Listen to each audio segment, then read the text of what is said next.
So, sa Book of Acts, chapter 12, tuloy po nating pag-usapan ang Book of Acts. At sana may unti-unting lumiwanag na po sa inyong kaisipan. At katulad ng binanggit ko po, dito natin maunawaan ang programa, ang dalawang programa ng ating Panginoon, na mayroong isang programa na nag-stop, temporary, at mayroong panibagong programa na binuksan ang ating Panginoon. Ang programang ito ay kept secret since the world began, according to Romans chapter 16:25. Now to him that is of power to establish you according to my gospel and the preaching of Jesus Christ according to the revelation of the mystery which was kept secret since the world began. So ito po yung mystery program, mystery revealed program, kept secret since the world began. So mayroong programa before the world began at mayroong programa since the world began. In Acts chapter 3 verse 21, Acts chapter 3 verse 20, verse 21, whom the heaven must receive until the times of restitutions of all things, which God had spoken by the mouth of all His holy prophets since the world began. So magkaiba po yung since the world began at saka kept secret since the world began. Magkakaiba po. So ano yung programa since the world? Yan po yung prophecy. Ano yung programa kept secret since the world? Yan po ay mystery. So, kailan inirevealed ang mystery program? At kanino niya inirevealed ang mystery program? Kay Apostle Paul. So, doon po niya ipinagkaloob. Ibig sabihin, before the conversion of Paul, ang programa ng Panginoon ay prophecy. Ulitin ko po, bago na-convert si Pablo, ang programa lang po na nag-operate ay ang prophecy. Kaya nga itong mga apostles sa first part ng Book of Acts ay kanilang ipinapangaral ang tungkol sa propesiya, tungkol sa mga sinasabi ng mga propeta at maging ang mga sinasabi ng ating Panginoon during His earthly ministry at sa tulong ng banal na Espiritu. So, kanilang ipinapangaral ang tungkol sa kaharian na i-establish ng ating Panginoon dito sa lupa. At si Apostol Pablo naman ay kanyang ipinapangaral kung ano ang mensahe ng cross. Dito sa 1 Corinthians 1:18, for the preaching of the cross is to them that perish foolishness, but unto us which are saved, it is the power of God. So, Apostle Paul mentioned the good news of the cross. Pero ang presentation ni Pedro ay hindi ganon. Yung good news sa cross. Ang pangangaral niya ay mayroon pong blaming. Biniblame niya ang mga Israelites sa pagkamatay ng Mesyas. Kaya, may mga Israel na na-convict at nagtatanong sila kung papaano sila maligtas. Kaya ang sagot ni Pedro, repent and be baptized every one of you in the name of Jesus Christ for the remission of sins. and ye shall receive the gift of the Holy Ghost. At yung kanyang mensahe ay continuation lang sa sinabi din ni John the Baptist sa Mark chapter 1 verse 4. So ang ginagamit na instrument for the remission of sins ay ang water baptism. In Mark 1:4, John did baptize in the wilderness and preached the baptism of repentance for the remission of sins. Ganun lang din yung pangangaral ni Pedro, ang basihan para magkaroon ng kapatawaran ng kanilang kasalanan ay mag-undergo ng water baptism for the remission of sins. Unlike kay Apostle Paul, ang basis for the remission of sins ay hindi sa pamamagitan ng tubig, kundi sa kanyang dugo. In Romans chapter 3, verse 24-25, being justified freely by His grace through the redemption that is in Christ Jesus, whom God hath set forth to be a propitiation through faith in His blood to declare His righteousness for the remission of sins. Kumpara natin sa mga na-mention ni John the Baptist, na-mention ni Apostol Pedro, at yung iba pa ay kanilang binigyan ng emphasis yung water that time nung hindi nila naunawaan ang ginawa ng Panginoon sa cross. So tubig ang instrument that time.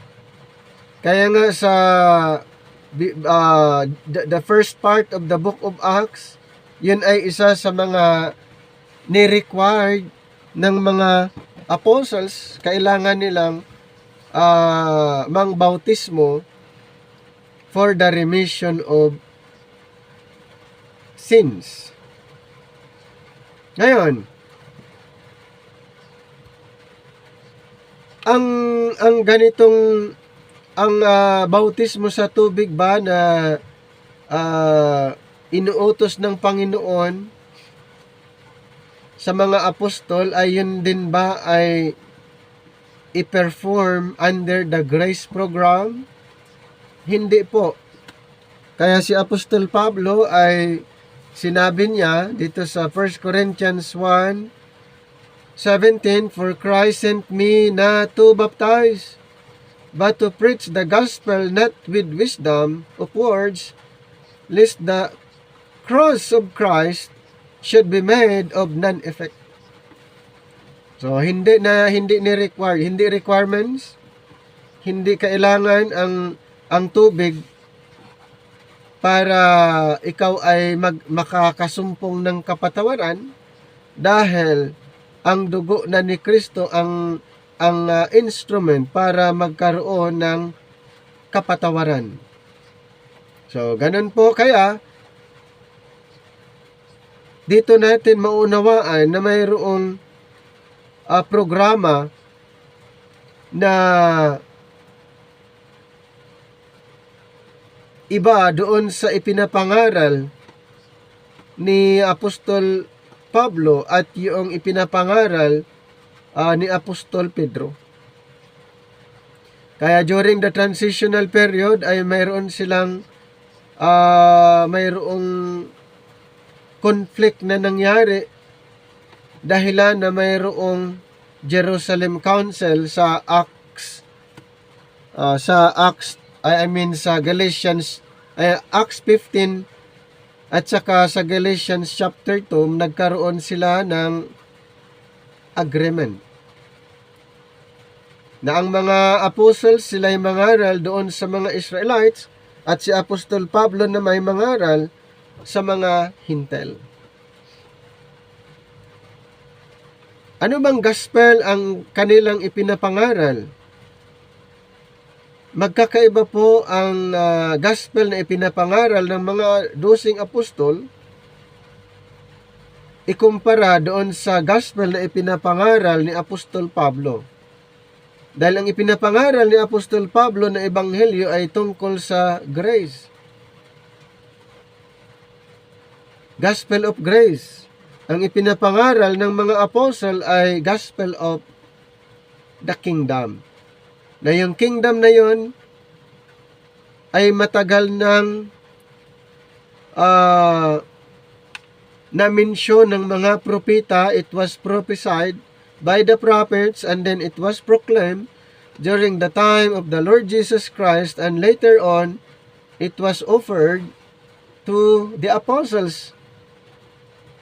And then what happened? Nung inoffer ang kingdom, ito'y kanilang ni-reject dahilan na nag-stop ang kanilang programa. Kaya ang ginawa ng ating Panginoon, nag-open siya ng panibagong programa at yung kingdom ay postpone. So yung kingdom postpone. And then later on, kingdom established. Yan, kingdom established later, pagbalik ng ating Panginoon. So, isa sa mga dapat nating i-consider dito sa Book of Acts ay pag hindi tayo maingat, may tendency na magkaroon tayo ng confusion. Kaya kailangan maging careful po tayo, lalong-lalo na sa Book of Acts, dahil may mga katuruan na naimbento or mga katuruan na pinaniniwalaan sa karamihan ngayon, lalong-lalo na sa first part ng Book of Acts. And ini-ignore lang nila yung conversion ni Saul. Karamihan ay kanilang ini-ignore ang conversion ni Saul. Hindi nila inaral anong purpose, bakit si Saul ay na-convert. So hindi na binigyan ng malinaw na emphasis. So our goal dito po sa pag-aaral natin ay mauunawaan natin parehas kingdom program and grace program para mayroong contrast itong ating pag-aaral. Kaya kung mapapansin nyo, lagi nating inuulit yung ministry ng mga apostles at yung ministry ni Apostle Paul para mag-sink in sa ating puso at isip. At mas lalo nating ma-appreciate, ma-acknowledge na si Pablo ang ating apostol, hindi yung 12. Kasi nga, siya ay pinili ng Panginoon, apostol, para sa mga hintel. In Romans 11:13, "For I speak to you, Gentiles, inasmuch as I am the apostle of the Gentiles, I magnify mine office." So si Pablo ang apostol ng mga hintel. Ang 12 naman ay pinili para sa 12 tribo ng Israel. At may mga iba pang mga presentation na pag ang Panginoon daw pag naghahari sa millennium ay kasama ang church, the body of Christ. Hindi po kasama ang church, the body of Christ, dahil ang millennium, yan po ay culmination ng prophetic program. Ang dispensation of grace ay totally separate, distinct sa programa ng propesiya. Okay? So mayroon pong ibang place, kaya nga tinatawag na heavenly program. Hindi po bahagi sa millennium, hindi po bahagi sa paghahari ng Panginoong Hesus dito sa lupa ang church the body of Christ. Pero maraming mga presentation na ganun po. Pero kailangan po natin ay ma-maintain kung ano yung context ng scripture ay dapat hindi mabago. Kasi magkaroon ng inconsistent. Okay? Magkakaroon ng inconsistency. So, kailangan ay ma-maintain kung ano yung context, ano yung sinasabi ng scripture, at yung programa. So, balik tayo sa Acts chapter 9, 1-7, the conversion of Saul, importance of the event. We come now to one of the outstanding events of history. The conversion and commission of Saul of Tarsus. Too little importance has been attached in the minds of believers to this great event.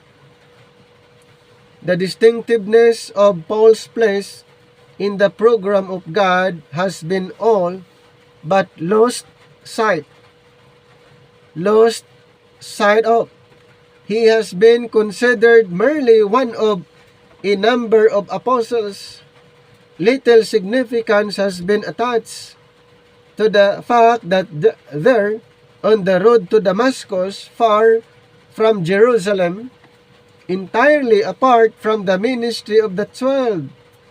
So the former persecutor and blasphemer was transformed into a willing bondslave of Christ and commissioned as the apostle of the grace of God. Na-mention nga natin kanina ay hindi masyadong nabigyan ng pansin, hindi nabigyan ng malinaw na emphasis yung conversion of Saul. Mas karamihan na sinusunod ang ministry ng mga apostles. Bakit kaya ganon? Failure to rightly divide, mostly ang na-recognize ay ang mga 12 apostles at hindi na binigyan ng importance ang conversion ni Saul, and later on ay nagiging apostol para sa mga hintel at siya'y ikinomission bilang apostle of the grace of God.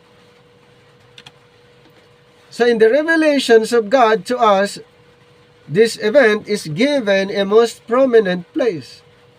Saul's conversion is more fully described and more often referred to in the scriptures than any other conversion, or indeed than any other one personal experience outside of the crucifixion and resurrections of Christ.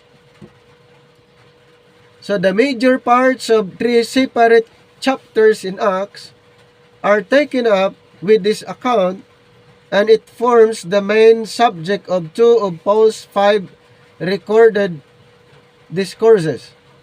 So conscious is the apostle himself of the importance of his conversion in connection with the gospel of the grace of God, that he refers to it over and over again in his epistles.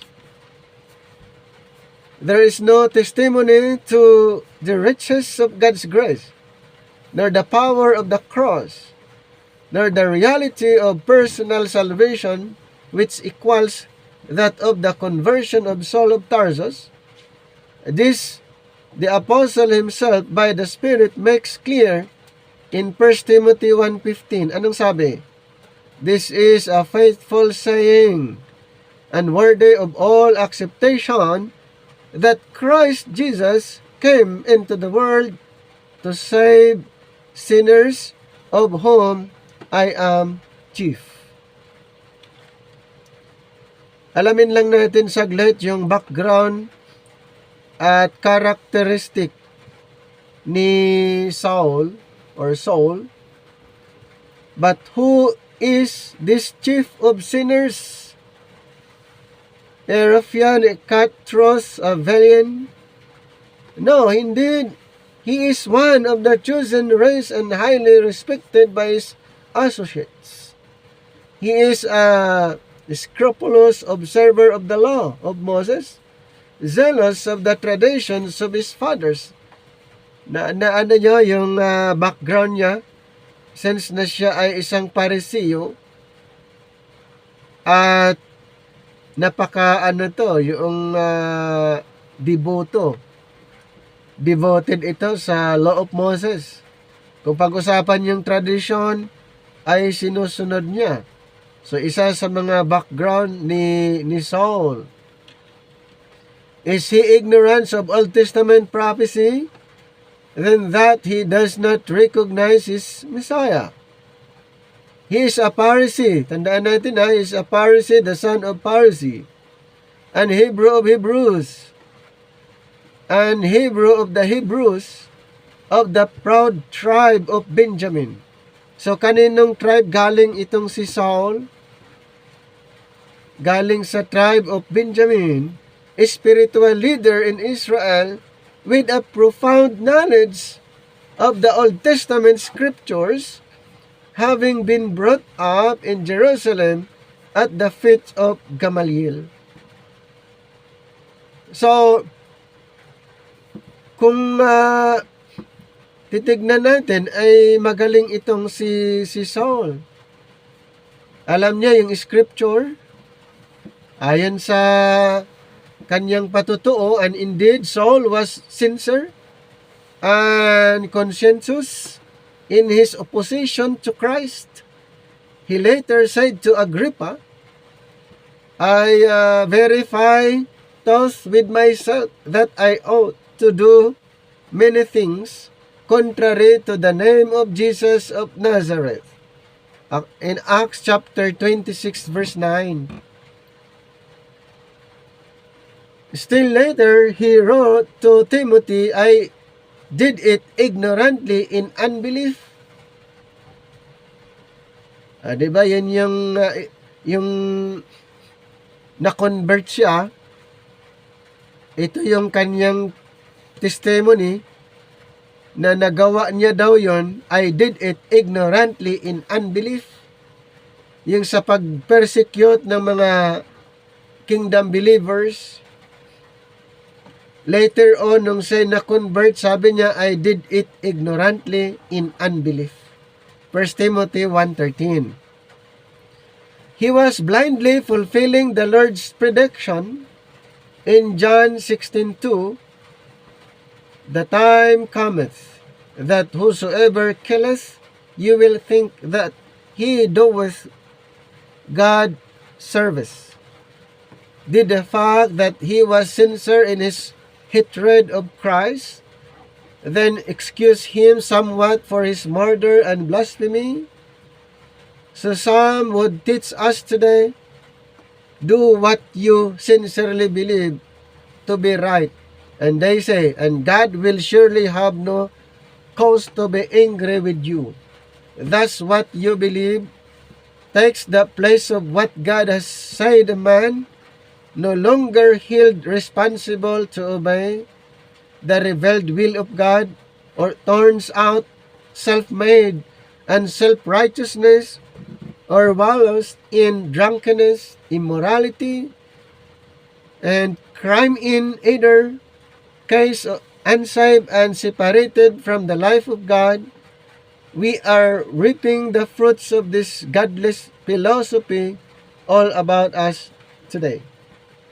So hindi po ganon na ibabase lamang doon sa ating pagkakaalam. So hindi po ibig sabihin na nagawa mo yun dahil hindi mo alam, or sa tingin mo ito yung tama base sa yung assumption. So hindi yan excuse. At yun yung nangyari sa kay Saul. Wala siyang idea At sa pagkakaalam niya, tama yung kanyang ginawa.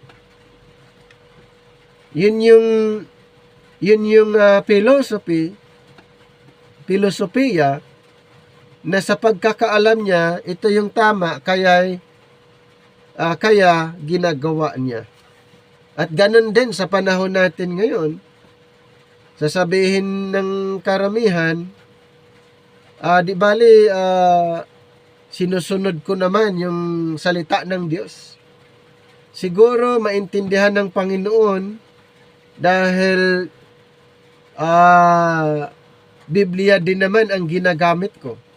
Siguro alam naman ng Panginoon yung mga ganon ay delikado po yon dahil hindi dapat ganon yung ating presentation or ating pangangaral. Dapat aralin, alamin kung ano ang dapat nating i-share or ibahagi sa ibang tao. Hindi yung sasabihin na si Lord na ang bahala dahil ginagawa ko lang naman yung gusto niyang ipapagawa. So, yun yung mga common response ng karamihan. At ito nga, tayo'y nag-aaral para pag mangaral tayo ay yung sigurado ng katuruan, hindi yung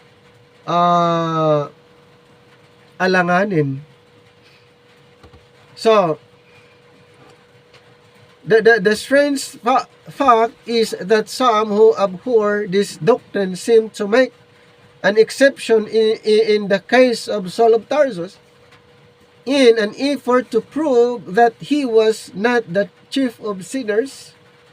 They point to his sincerity and make a rather good man of him after all, and that when they knew that God utterly repudiates even the best deeds of Christ's rejectors, neither Paul himself nor the scriptures countenance such a view, for the very passage which declares the soul did these things ignorantly in unbelief.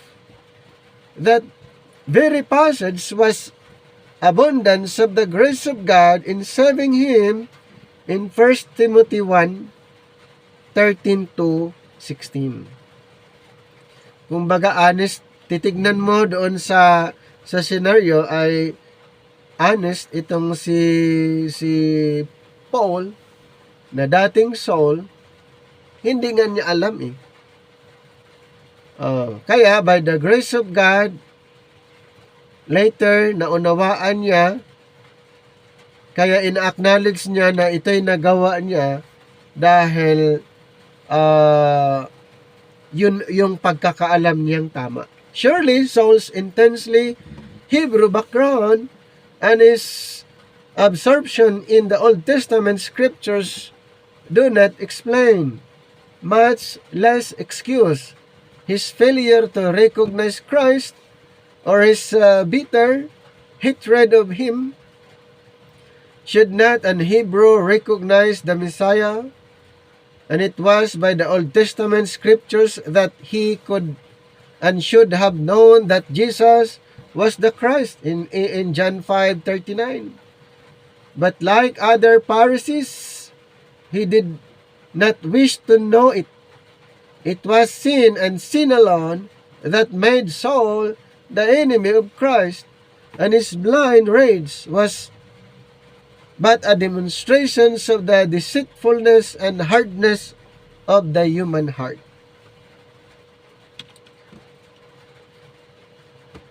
So, Saul's ignorance and unbelief in no wise lessen his guilt. Though the hopelessness of such a condition did move the compassionate heart of God, much as we might pity one who out of pure blind stubbornness endures himself and others This great fact is vital to a clear understanding of the gospel of the grace of God. It was by saving the chief of sinners that the riches of God's grace was now demonstrated. So kung titignan natin yung scenario sa conversion ni Saul, kahit doon sa kabila ng siya tinatawag na chief of sinners, siya ay na-convert by the grace of God. Kaya nga ito ay isang demonstration. God's grace was now demonstrated through him. Titignan natin yung dispensational significance, yung conversion ni Saul of Tarsus. As we have seen, the murder of Stephen and the fierce persecution that followed constituted a declaration of war by man against God and his anointed. In Psalms 2 verse 2, Israel was to have brought blessing and salvation to the world with Christ as her king. But now, she had joined the world in open rebellion against God, and by stoning Stephen, had sent a message to God saying, in Luke 19:14, we will not have this man to reign over us. So, yun yung ayaw nila. Pero, syempre, hindi nila alam, hindi nila na-recognize na si Kristo yung fulfillment ng propesya. This message was wholeheartedly endorsed by Saul. For of those present when the message was sent, Saul alone is singled out by name with the comment in Acts 8:1, and Saul was consenting unto his death. So the original word implies more than passive agreement. Romans 1:32, it is rendered have pleasure, and in 1 Corinthians 7:12 and then 13 twice, be pleased. Thus distinguished at the outset for his bitter enmity against Christ. And then Saul's rise in Israel was inevitable and rapid, for it must not be forgotten that the rulers had suffered increasing embarrassment from those who had borne witness to Christ and his resurrection. It was not long before the young zealot had obtained authority from the chief priest to punish and shut up in prison all who followed Christ in Jerusalem. Kasi nung tinutukoy niya na talagang napaka-desidido itong taong ito na parusahan, i-torture, ikulong ang mga tagasunod ni Kristo. Ayan, yun yung character ni Saul. And recognized as the leader of the uprising in Acts 8:3 and Galatians 1:13, he praised the persecution until all the disciples except the 12 were either imprisoned or slain or had fled from Jerusalem. Dahil yun sa takot. Okay, dahil po sa takot, dahilan na na-scattered ang mga tagasunod ni Kristo. Nor was he content with even this for obtaining further authority and commission from the chief priest. He pursued the disciples even unto strange cities, bringing as many as he could bound unto Jerusalem for to be punished, and giving his voice or vote against them so that they might be put to death. Acts 26, and then dito sa 9 to 12, and then 22 verse 5. So pag tinitignan natin dito, talagang matindi po yung mga na-experience ng mga kingdom believers during sa time ni Saul of Tarsus. Nung sa time niya ay talagang natatakot po sila at pumunta sa ibang lugar, pero ang ginagawa naman niya ay kanyang pupuntahan at huhulihin, dadalhin sa Jerusalem at ikulong at kung anong parusa ang pwedeng ibigay. So, anong dahilan? Dahil sa kanilang pagsunod, kumbaga, dahil sa pagsunod nila sa pangangaral ng Panginoon, sa kanilang pagsunod doon sa mga sinasabi ng mga apostol that time, yung mga preachers that time,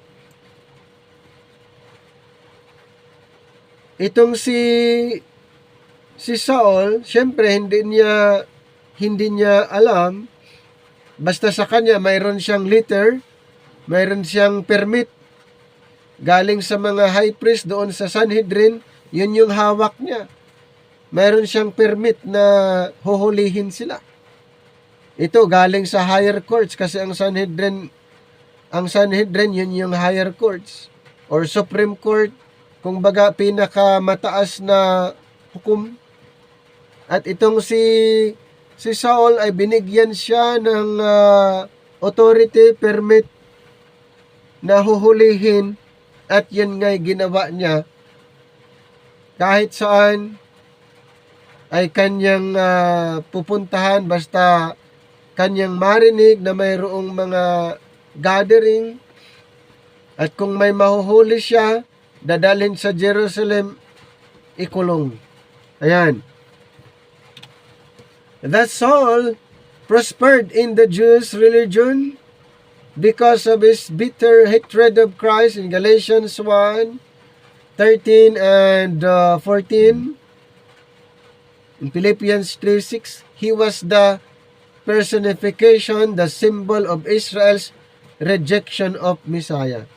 Yun yung simbolo. Itong si Saul ay isa siyang simbolo or personification sa whole Israel na nag-reject sa Messiah. Yun yung kanyang picture. In the person of Saul, siya yung nag-illustrate or siya yung simbolo sa buong Israel na sa pag-reject ng kanilang Messiah. So what now was to become of the prophesied purpose of God to bring blessing and salvation to the Gentiles through Israel? What of the Abrahamic covenant? How could blessing go to the Gentiles when Israel, the channel through whom it was to flow, had joined the Gentiles in their rebellion against God? Paano yung Abrahamic covenant? Na ang Abrahamic covenant, dapat ang mga Israelites, sila yung channel of blessing sa mga Hintil, pero ang nangyari, kasama ang mga Israelites sa mga Gentiles na nagrebelde sa Panginoon. So paano matupad ang Abrahamic covenant sa puntong ito? Hindi na sila magiging channel of blessing dahil ang Israel at Gentiles parehas na silang rebelde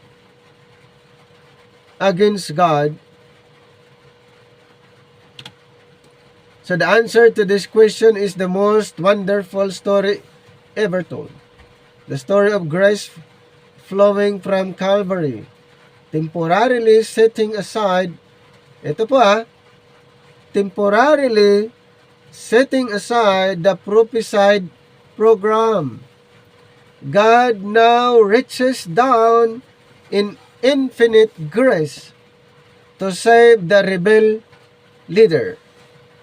By the power of love and of the tender words from the one at whose name Saul has gnashed his teeth, the pitiless persecution in one moment becomes not only a docile follower of Christ, but the chosen vessel through whom God is to dispense the riches of His grace to a sin-cursed world. Nakita nyo yung scenario na ang nangyayari, ang Gentiles at Israel ay nagkakaisa na sila. So hindi na matutupad yung Abrahamic covenant na magiging blessing sa mga Gentiles. So ang nangyari, makikita natin na ang programa ng propesiya ay temporaring na set aside. So ano ngayon ang ginawa ng Panginoon? Iniligtas niya yung leader ng mga rebelde, or sabihin natin yung mga unbelieving Israel. By the power of love and of the tender words. So ngayon, anong nangyari kay Saul? Siya po'y pinili, chosen vessel, through whom God is to dispense the riches of His grace.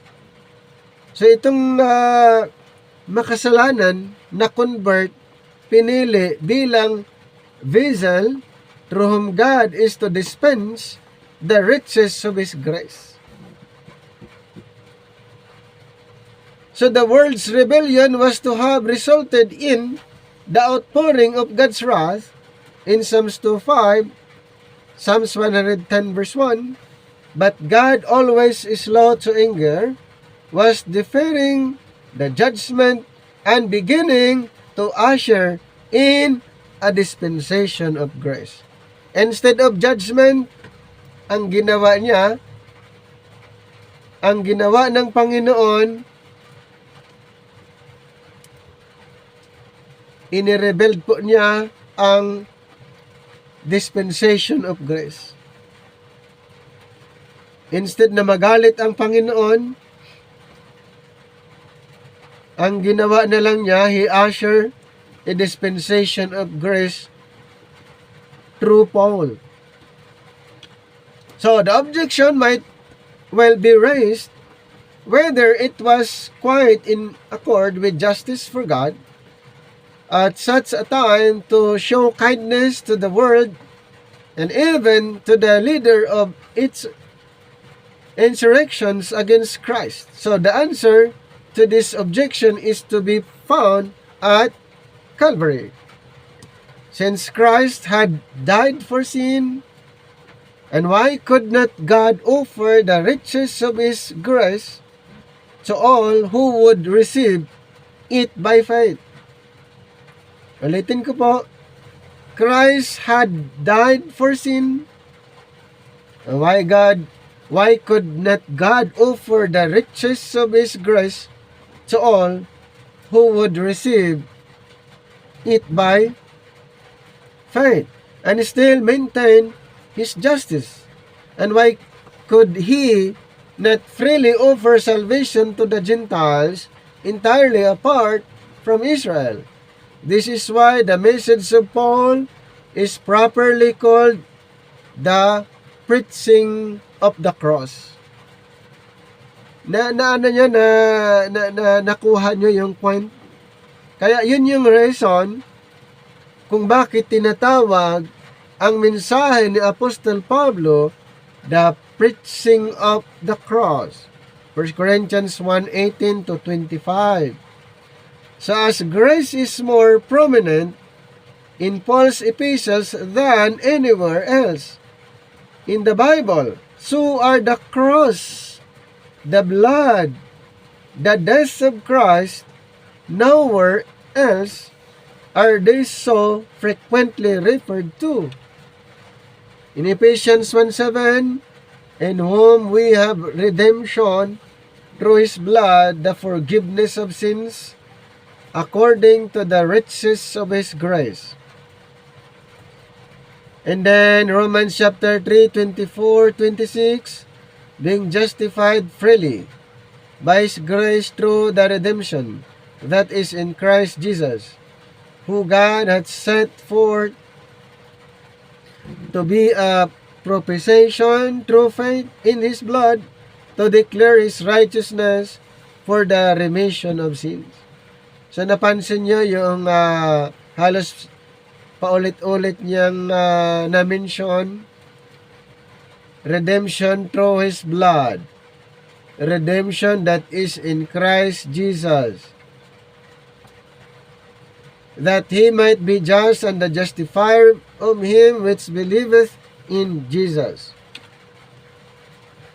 It was Paul whose conversion demonstrated and whose ministry and message proclaimed these great facts.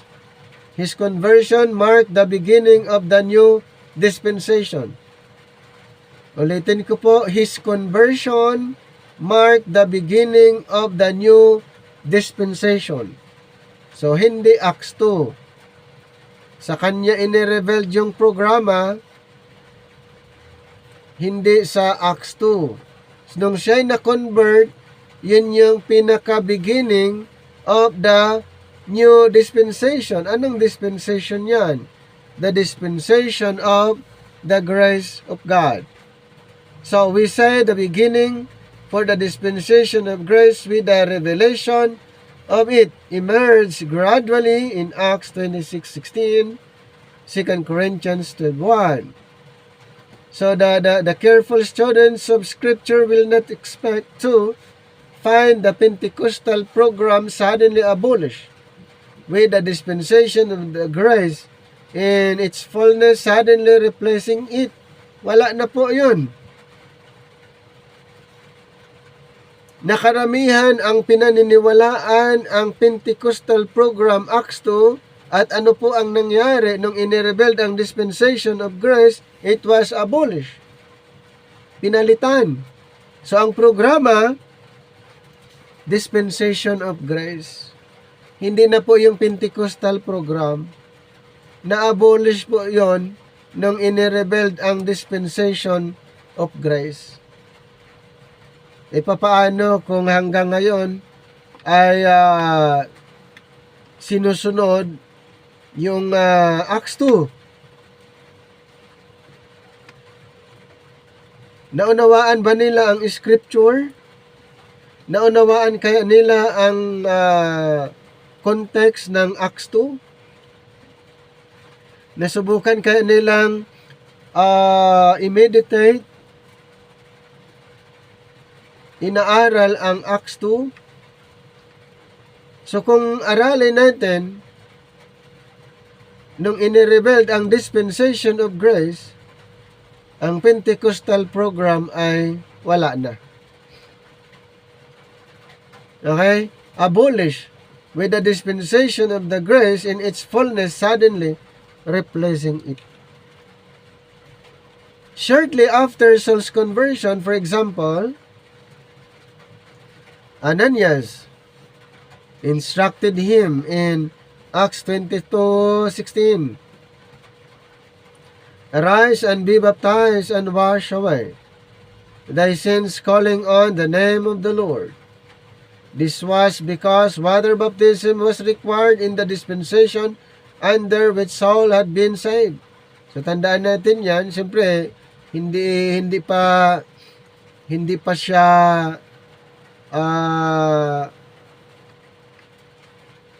hindi pa inirevealed sa kanya, kaya he was converted under that program. So, kailangang mag-undergo siya ng washing baptism. So, this was because water baptism was required in the dispensation under which Saul had been saved. Anong dispensation yun? Dispensation of the law. Isa sa mga requirements under the law ay bautismo sa tubig. Since Apostle Paul was under that program, he was baptized. The significance of his conversion and commission by the revelation of Christ to him had not yet been revealed. Okay, ulitin ko. The significance of his conversion and commission by the revelation of Christ to him, hindi pa na-reveal. Yet, it is clear from the record that Saul was actually saved on the road to Damascus. Before his baptism with water, he was not saved because he had responded to the message of the 12 by repenting and being baptized. Wala po. Kasi, na-convert na siya sa road to Damascus. Kaya hindi ibig sabihin siya nagpabautismo dahil nakinig siya sa turo ng mga 12 apostol. Hindi, natakot nga sila eh. Hindi nila pinangaralan si Saul ng repent and be baptized. Na-convert na siya doon pa lang sa road to Damascus. So bago siya na bautismo, na-convert na siya. Pero binautisman siya since yun ang ni-required during that time. He was not saved because he had responded to the message of the 12 by repenting and being baptized. He had been their bitterest enemy and the foremost of sinners, leading Israel and the world in rebellion against God. And he was saved and reconciled by sovereign grace. In this, he was representative, and this was to be shown as the gospel of the grace of God was gradually unfolded. Ito po ang nangyari. The gospel of the grace of God was gradually unfolded to and through him and gradually displays the Pentecostal order. Nasundan nyo yung point, yung kanyang conversion at yung revelation. Ito po ay gradual revelation. Gradual na unfolded yung grace program. And then gradually na displays ang Pentecostal order. Sa 1 Timothy 1:13-15, of his own case he says, I was before a blasphemer and a persecutor and injurious. But the grace of God our Lord, or the grace of our Lord was exceeding abundant. This is a faithful saying, worthy of all acceptations, that Christ Jesus came into the world to save sinners, of whom I am chief. And of mankind's case, he says, Romans 5, 20-21, moreover, the law entered that the offense might abound, but where sin abounded, grace did much more abound. That as sin hath reigned unto death, even so might grace reign through righteousness unto eternal life by Jesus Christ our Lord. Thus the conversion of Saul marked the beginning of the unfolding of the mystery of God's purpose and grace. So, yun yung tandaan natin. The unfolding of the mystery of God's grace of God's purpose and grace nung na-convert itong si Saul. Ephesians chapter 3, 2 to 3. So the very fact that another apostle was being raised up quite separate from the 12. So hindi siya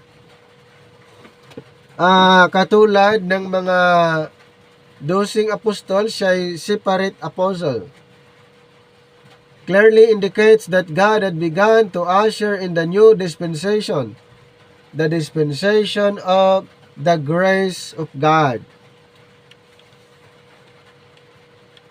The dispensation of the grace of God.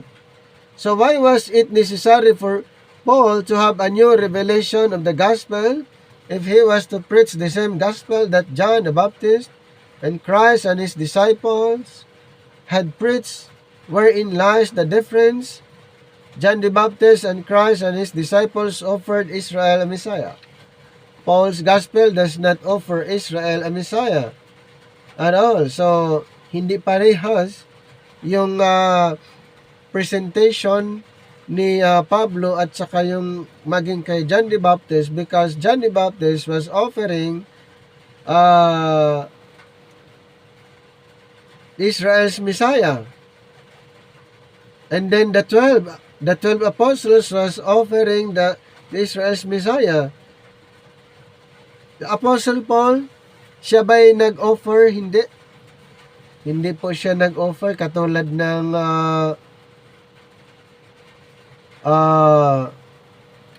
mga apostles. In Romans 11:32-33, isa sa mga concluding statement, for God had concluded them all in unbelief, including Israel and Gentiles, that he might have mercy upon all. The depths of the riches, both of the wisdom, knowledge of God, how unsearchable are his judgments, and his ways past finding out. So bakit si Pablo ay tinatawag siyang pattern? Doon sa 1 Timothy 1:13-15. Bakit siya naging pattern sa mga believers, sa mga Greek believers? If the reason for Saul's conversion is not made perfectly clear in 1 Timothy 1:13-15, it certainly is made clear in the verse that follows. Howbeit, for this cause I obtain mercy, that in me first, Jesus Christ might show forth all long-suffering for a pattern to them which should thereafter believe on him to life everlasting. Yet there are those who do not seem to see clearly the progressive unity of Paul's ministry and message, because the Pentecostal program was not abolished at once. So, hindi po, minsana na inabolish, gradual. It was actually predominant during the beginning of Saul's ministry, and they suppose that God was simply proceeding with his prophesied program in the conversion of Saul. They argue that Saul's conversion was a pattern of Israel's future conversion and not of ours. And they remind us of 1 Corinthians 15:8, where the apostle says, in last of all Christ was seen of me, also as of one born out of due time. So, bakit si Pablo ay tinatawag na pattern sa mga believers under grace? So alam po natin siya yung unang convert, unang member under the grace program, under the church, the body of Christ. Siya po, kaya siya yung nagiging example, pattern, kung paano maligtas ang isang unbelievers under this present dispensation. So when Paul speaks of himself as having been born before the due time, he seems clearly to have Israel's future conversion mind, but were not the 12 and many other Jewish believers saved even before Saul. So hindi pwede na siya yung maging pattern sa mga Israelites, dahil before Apostle Paul, maraming mga convert na maraming saved, naligtas ng mga Israel before Paul. So hindi siya pwedeng gawing pattern para sa Israel's future conversion. Yes, but something important had taken place between the two. The 12 were saved during what Christ called Israel's day and the time of her visitation in Luke 19:41 to 44. Christ also called the acceptable year of the Lord for Israel in Luke 4:19. Furthermore, this acceptable year of the Lord was prolonged until after the cross by the dying Savior's intercession according to Luke 23:34. Now, in Acts 1:6-7, it is further clear that the apostles could not know that Pentecost, when the kingdom was actually to be offered, was not the due time, but Israel to be saved, for the Lord had declined to tell them this. But with the murder of Stephen, it became evident that Israel would not accept Christ. So yun yung isa sa mga patutuo nung kanilang pagpatay kay Stephen. Ito'y patunay na hindi nila tinanggap si Kristo bilang Mesiyas. By this act, the nation answered the questions of his apostles as to the establishment of his kingdom. Now, Israel's conversion awaited a future day. The due time still lay ahead, even though all did not yet understand this. This is why Paul speaks of himself as having been born before, not after the due time. This should be carefully noted by those who teach that the new dispensation did not begin until sometime after Saul's conversion.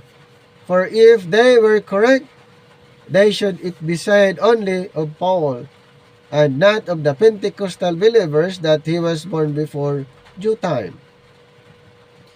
It should be noted, however, that while Saul was an Israelite, born before the due time, it does not follow from this that his conversion was necessary typical of Israel's throughout. Paul, having been born before the due time, has a more direct relation to us than to Israel. Israel will be born again in due time, while we, like Paul, are born before the due time. So this may be demonstrated by a few simple questions. When is the due time for Israel to be saved? Past, present, or future? So the answer is future. So sa future pa, sa second coming. So when is the due time for the Gentiles to be saved? The answer, this is also future for the Gentiles according to the covenant and prophecy, are to be saved through Israel, or are to be saved through Israel.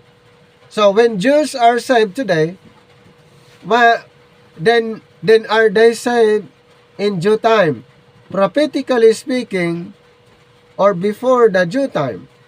before the due time, of course. And when the Gentiles are saved today, are they saved in due time or before the due time? The answer is also before the due time.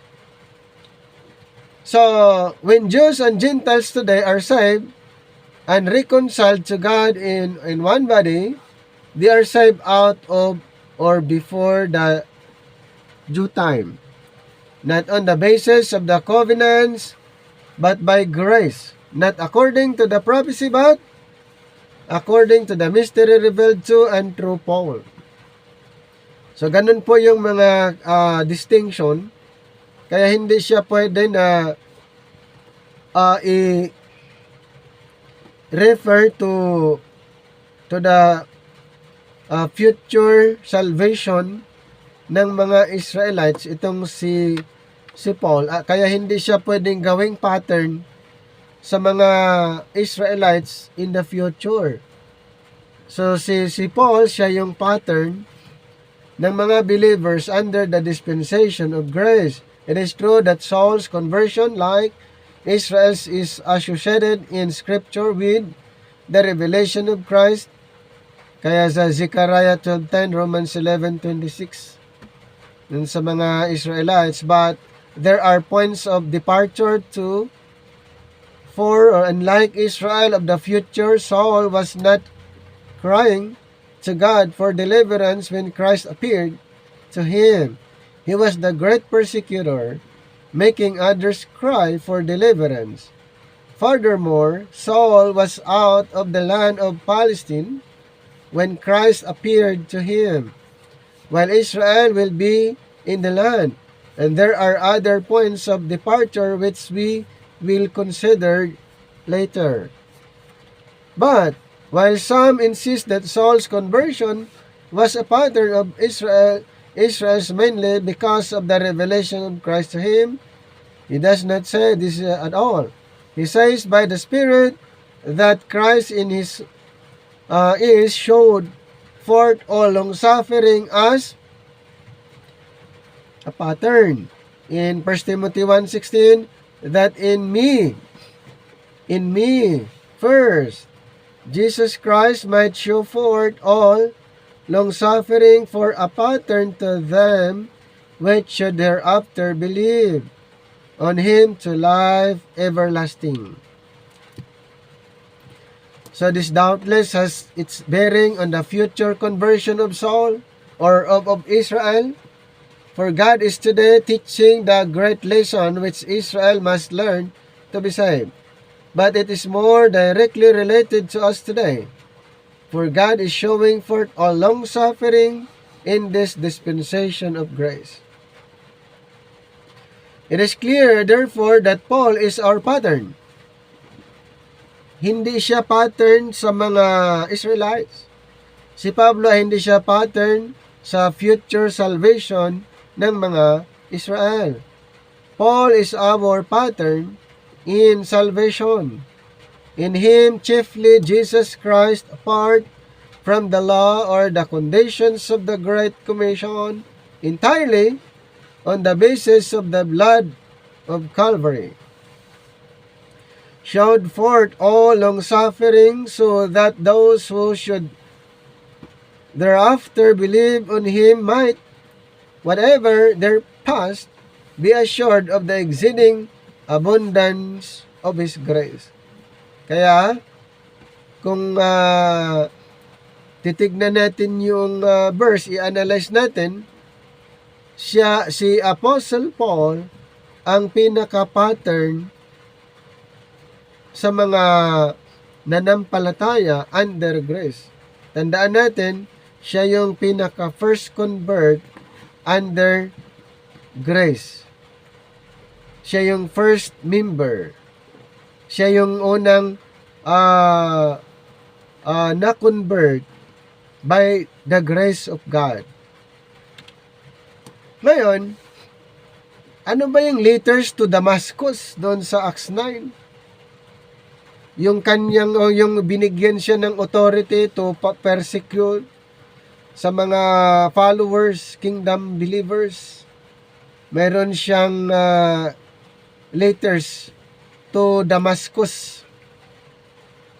And Saul, yet breathing out threatenings and slaughter against the disciples of the Lord, went unto the high priest in Acts 9:1 and 2, and desired of him letters to Damascus, to the synagogue. So meron siyang letters to Damascus, to the synagogues, that if he found any of this way, whether they were men or women, he might bring them bound unto Jerusalem.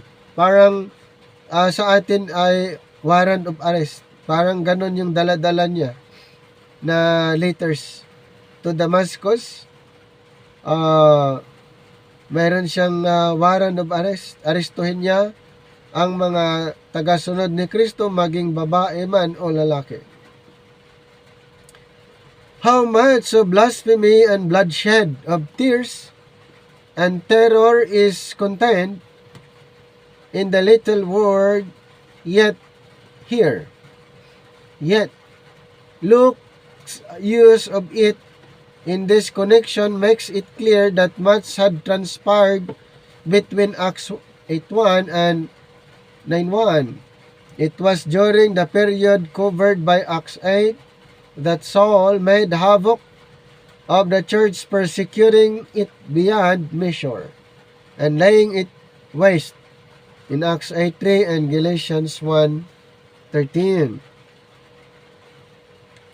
So, while in Damascus, probably the first Gentile city Saul traveled to in his persecution of Christ and his followers, it must not be taken for granted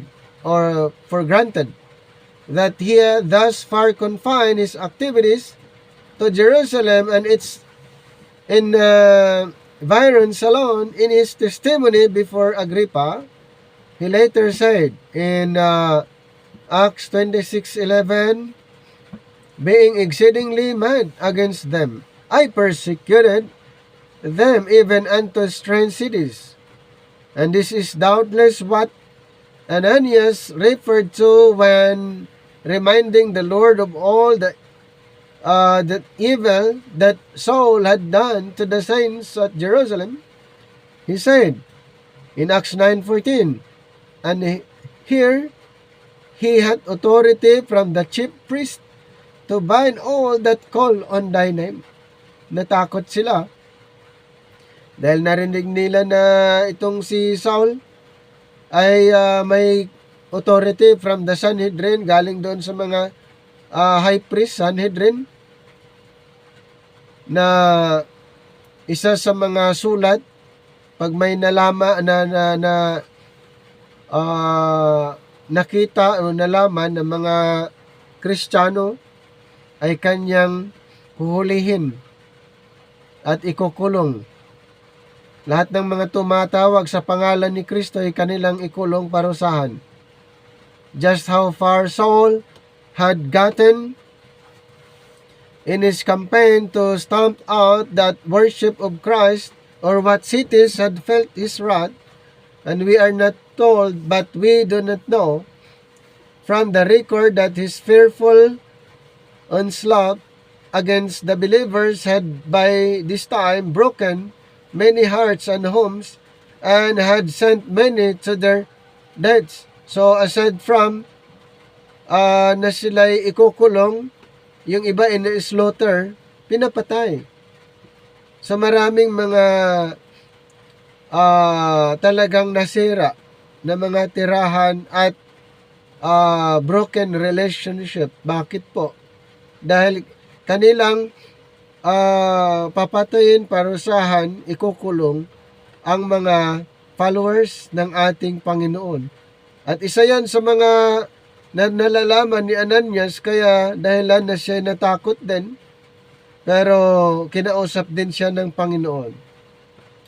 If Ananias was correct, it seems that the chief priest had placed Saul at the head of the whole persecution against Christ and his followers. O sa puntong ito ay ang persecutor ay mapipersecute din doon sa kanyang mga kasamahan dahil siya'y na-convert. Ang goal ng Sanhedrin, patayin yung mga followers. At ito si Saul ay isa din, siya'y na-convert, so kasama siya sa mga parurusahan din. And here we find him yet breathing out threatenings and slaughter against the disciples of the Lord. The praise is highly descriptive. It pictures a man greatly enraged, breathing fast and hard and threatening violence and murder with every breath. In this frame of mind, Saul now goes to the high priest for authority and commission to travel to the distant city of Damascus to apprehend any whom he might find of this way and bring them bound to Jerusalem. From other passages in Acts, it seems clear that the term this way is Luke's inspired designation for the faith and practices of Messiah's followers, not a derisive term used by Saul in Acts 18:25-26, Acts 19:9 and then 23, Acts 22 verse 4, Acts 24:14 and 22. So perhaps the term was used much as we might speak of the message or terminology is used in John 14:6. Where we have the words of our Lord, I am the way, the truth, and the life. No man cometh unto the Father but by me. So mayroon tinatawag na divine intervention. So hindi natuloy na siya'y nag-persecute o hindi nakarating sa Damascus dahil along the way mayroong divine intervention. So we find Saul still taking that initiative in the war against God and His Christ. It is he, not the high priest, who suggests carrying the battle to the distant city of Damascus. So kaninong idea yon? Is it the high priest o Saul of Tarsus? Kumbaga na-enjoy na niya na i-slaughter, patayin mga believers, ikulong, parusahan. Parang na-ano na niya, na-enjoy na niya. Lahat ng mga tagasunod ni Kristo. We must not miss the significance of this. As we have pointed out, Israel, through whom God had promised to send salvation and blessing to the Gentiles, had now joined the Gentiles in their rebellion against God, and Saul of Tarsus was leading that rebellion. Ganun po ang nagiging scenario dito. So Saul was the leader leading the rebellion, both Israel and Gentiles. Sa time na ito, nung hindi pa siya na-convert. But when Saul preached the persecution into Gentile territory, so tandaan po natin na yung mission niya, first na pumunta siya doon sa lugar ng mga Hintil para mag-persecute yung mga nandoon, ng mga tagasunod ni Kristo. But when Saul preached that persecution into the Gentile territory, divine intervention, ganun pong nangyari. Divine intervention was immediate and direct. If the people of Israel would not accept salvation through Christ, they were not, at least, to be permitted to keep it from the Gentiles. Thus God now proceeds to show them that He did not choose them because He needed them, but because of His sovereign grace, and that He can justly offer salvation to all, entirely apart from the covenant promises entirely apart from Israel, wholly and solely through the merits of the crucified. And for this purpose, yea, on these grounds, he saved Saul, his chief enemy on earth, sending him forth with the gospel of the grace of God. Acts 20:24 and Ephesians chapter 3 verse 2. So mayroong light from heaven, doon yung na-observe doon sa Acts 9. And as he journeyed, he came near Damascus, and suddenly there shined round about him a light from heaven. Anong sabi doon? Anong na-observe niya? And he fell to, so only Saul. Hindi kasama yung mga kasama niya. Only Paul. Only Saul. And he fell to the earth and heard a voice saying unto him, Saul. So, siya lang nakarinig doon sa voice. And he fell to the earth and heard a voice saying unto him, Saul, Saul, why persecutest thou me? And he said, Who art thou, Lord? And the Lord said, I am Jesus, whom thou persecutest. It is hard for thee to kick against the pricks. And he trembling and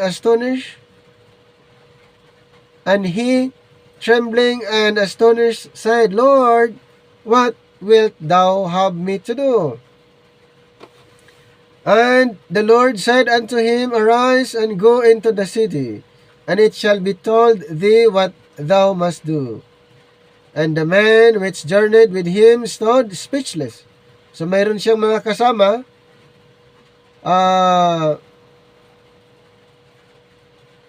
The man which journeyed with him stood speechless, hearing a voice, but seeing no man. In Acts 9:31. Mayroong narinig ang mga kasama niya pero wala siyang nakita.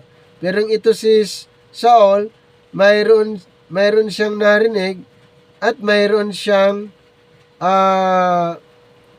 nakita.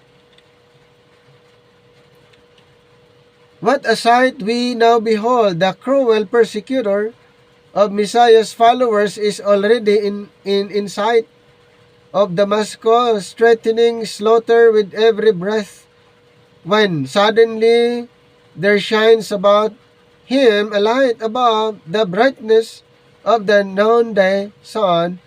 Amazed and bewildered, he and all those who are with him fall to the ground, as a voice from heaven speaks to him in the Hebrew tongue.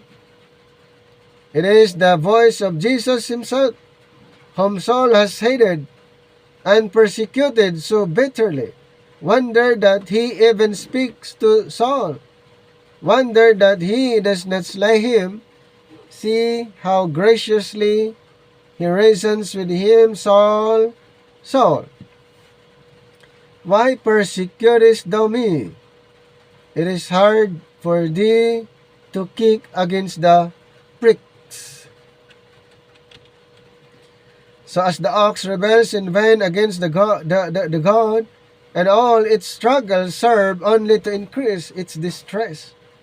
So Saul's rebellion against God and his Christ, while utterly futile, serve only to vex him more and get him deeper into trouble. And he said, Who art thou, Lord? And the Lord said, I am Jesus, whom thou persecutest. So notice that the patience and love with which the Lord speaks to his enemy, there is not a harsh word, not a sign of bitterness. His reconciliatory attitude is representative of what? The dispensation of grace. Instead of crushing Saul, he asked, Why persecutest thou me? Kung tutuusin, pwede niyang parusahan itong si Saul, pero hindi. at siya'y ginamit, instrument na sa kanya inirevealed ang dispensation of the grace of God. And thus, in one moment, the Lord wins the heart of the leader of the world's rebellion against Him, referring to Saul. In one moment, Saul's life is gloriously transformed. And the one who had breath, threatenings, and slaughter against Christ enters a life of toil and suffering and even goes to death for Him.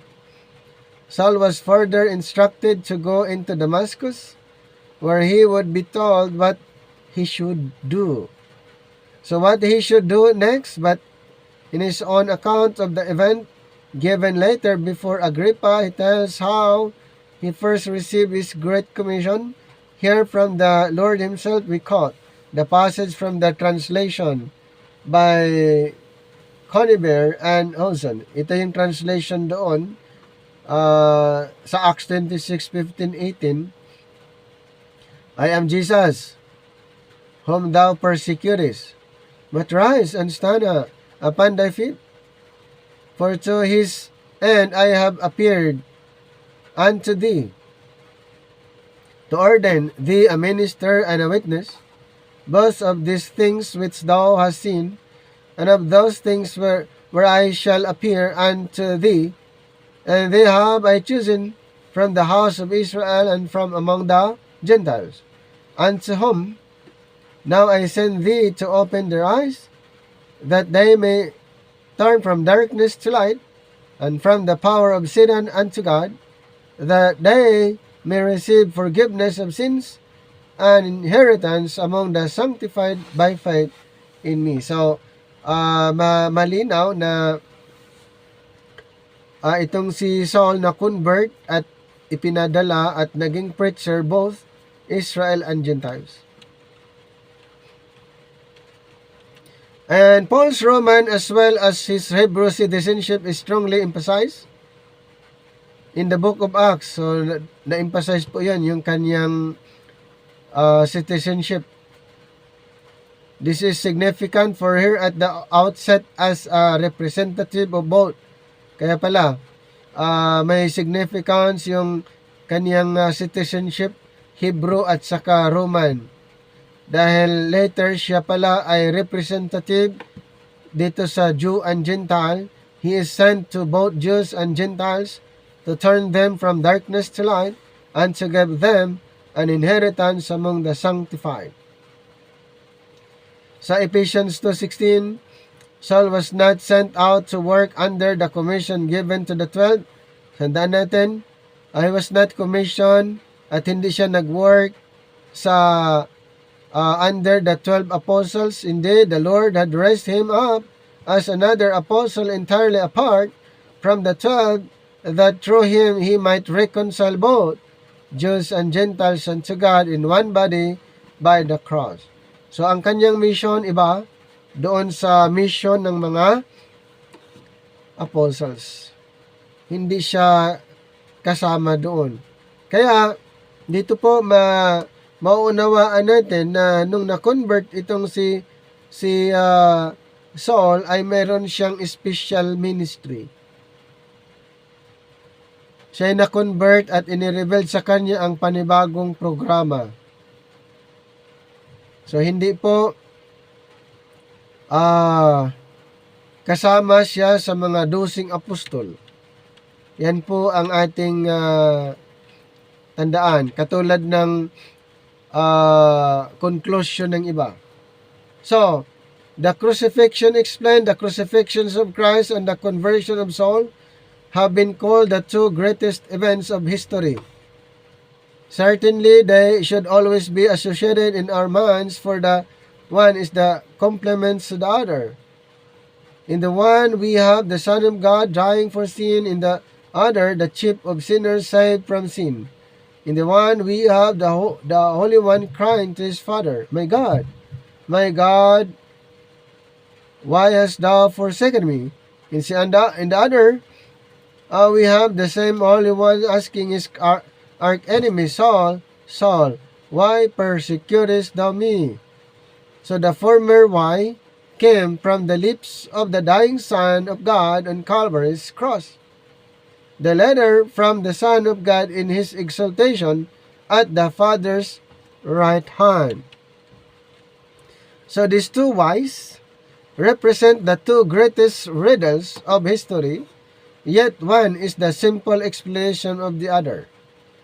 We will remember the unspeakable grief of a young woman whose lovely little daughter had been suddenly taken by the hand of death. How she wrung her hands in anguish, sobbing, "Why, why?" So yun yung isang illustration doon sa scenario kay Jesus Christ and then kay Paul. Yung siya'y na-convert. Saul, Saul, why? It might well be asked of all mankind, why this enmity against Christ? Why this going on in sin and rebellion against him? Who can give a good answer? Is he not what he claimed to be, or can man save himself from condemnation and death without the crucified? And why reject and oppose him? What reason is there in it? It was this unreasonable enmity of man against Christ, personified in Saul, that both brought about that cruel crucifixion and at the same time rendered it necessary for salvation, and the conversion of Saul was the supreme demonstration of what the cross could and did accomplish. So, 1 Corinthians 1:17, ang sabi ni Apostle Paul dito,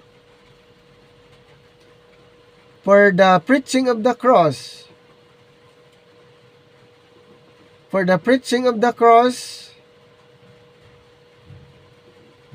sa mga hindi naniniwala ay foolishness, but unto us which are saved, it is the power of God. Kaya mahalaga na mauunawaan natin yung scenario doon sa conversion ng persecutor. Actually, ang siya'y pinili ng Panginoon bilang apostol sa ating mga hintel. Kaya malaking bagay na mauunawaan natin yung scenario. Ayan, so sana ay nakita nyo yung unti-unting pagbabago sa programa, sa prophetic program.